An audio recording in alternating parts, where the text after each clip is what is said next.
Alors qu'Emmanuel Macron a lancé une grande opération contre le trafic de drogue à Marseille, il a effectué une visite surprise au cœur de la cité phocéenne ce mardi 19 mars. Alors qu'il rencontrait des habitants du quartier sensible de la Catellane, un jeune n'a pas hésité à le prendre à partie. Dans le cadre d'une opération d'envergure contre le trafic de drogue nommée Place Net XXL,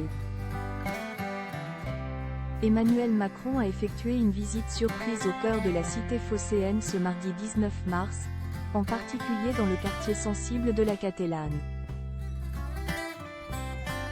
Dès son arrivée, le président a annoncé plus de 82 interpellations, témoignant de l'ampleur de cette opération lancée 24 heures auparavant, et qui va durer plusieurs semaines partout dans Marseille, selon l'époux de Brigitte Macron. Sa visite a été marquée par des échanges avec des habitants du quartier, notamment un jeune, se présentant comme déscolarisé, qui a vivement interpellé le président, le prenant même à partie. Calmez vos petits CRS, calmez vos petits civils, qui envoient des grenades tous les jours. Face à cette accusation, Emmanuel Macron a répondu avec fermeté. Non, non, non. Ne parlez pas comme ça des CRS et des policiers. Ils sont là pour vous protéger. L'échange s'est intensifié lorsque le jeune habitant a rétorqué « Nous protéger de quoi? Ils nous protègent avec des gazeuses ?»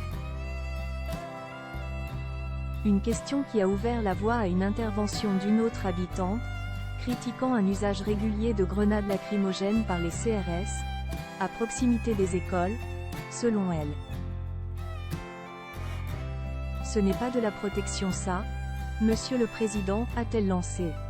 Ce que vous dites, dont je n'ai pas connaissance, à la sortie d'école, ça, c'est inadmissible, vous avez totalement raison. A alors répondu Emmanuel Macron, semblant prendre la mesure des préoccupations exprimées. Emmanuel Macron habitué aux échanges houleux à Marseille. Déjà en juin 2023, lors de la présentation de l'acte 2 de son plan Marseille en grand, Emmanuel Macron avait eu un échange houleux avec une habitante de la ville.